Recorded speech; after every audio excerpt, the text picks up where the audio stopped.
मध्य प्रदेश के सरकारी कर्मचारियों के लिए एक बड़ी खबर है। सरकार ने हाल ही में महंगाई भत्ते यानी डीए को लेकर एक नया सर्कुलर जारी किया है। चलिए इसे एकदम आसान भाषा में समझते हैं और देखते हैं कि इसका सैलरी पर आखिर क्या असर पड़ने वाला है। इस पूरी घोषणा को अच्छी तरह समझने के लिए हम इसे 5 हिस्सों में देखेंगे। सबसे पहले ये घोषणा है क्या, फिर देखेंगे कि आंकड़े क्या कहते हैं, जानेंगे कि ये पैसा कब से मिलेगा, समझेंगे कि बकाये यानी एरियर का भुगतान कैसे होगा और आखिर में कुछ जरूरी नियमों पर भी नजर डालेंगे। तो चलिए शुरू करते हैं सबसे अहम जानकारी से। मध्य प्रदेश सरकार ने अपने कर्मचारियों को राहत देते हुए महंगाई भत्ते यानी डियरनेस अलाउंस में बढ़ोतरी का ऐलान कर दिया है। अब आगे बढ़ने से पहले फटाफट ये समझ लेते हैं कि ये महंगाई भत्ता यानी डीए होता क्या है। देखिए, ये असल में सरकार की तरफ से कर्मचारियों को दी जाने वाली एक अतिरिक्त राशि है ताकि बढ़ती महंगाई का सामना करने में आसानी हो। ठीक है, तो घोषणा तो हो गई, पर असल में जेब पर इसका कितना असर पड़ेगा? चलिए सीधे नंबर्स पर आते हैं।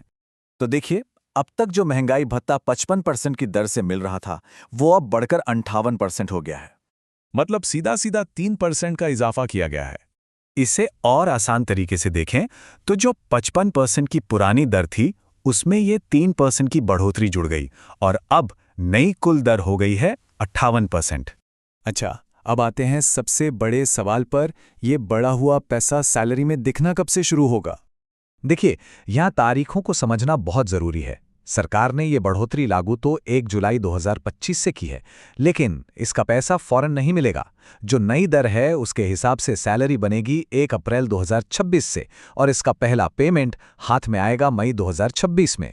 तो फिर सवाल ये उठता है कि जुलाई 2025 से मार्च 2026 के बीच का जो बढ़ा हुआ पैसा है उसका क्या, इसी को तो एरियर कहते हैं। चलिए देखते हैं कि सरकार इसका पेमेंट कैसे करने वाली है।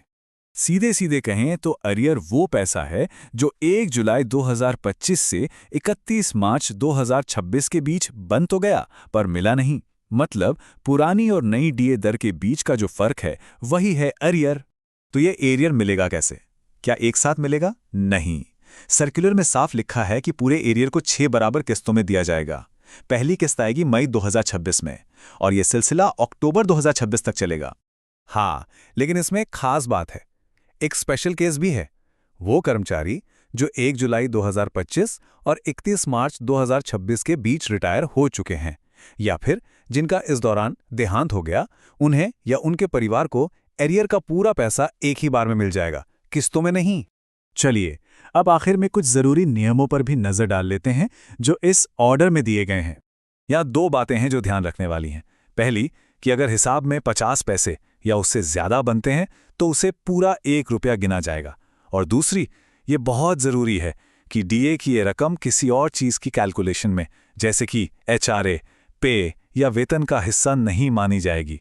सर्कुलर में एक और बात साफ साफ कही गई है, वो ये कि इस बढ़ी हुई सैलरी का जो भी खर्च आएगा वो सभी विभागों को अपने पहले से तय बजट के अंदर ही मैनेज करना होगा। मतलब इसके लिए कोई अलग से पैसा नहीं मिलेगा।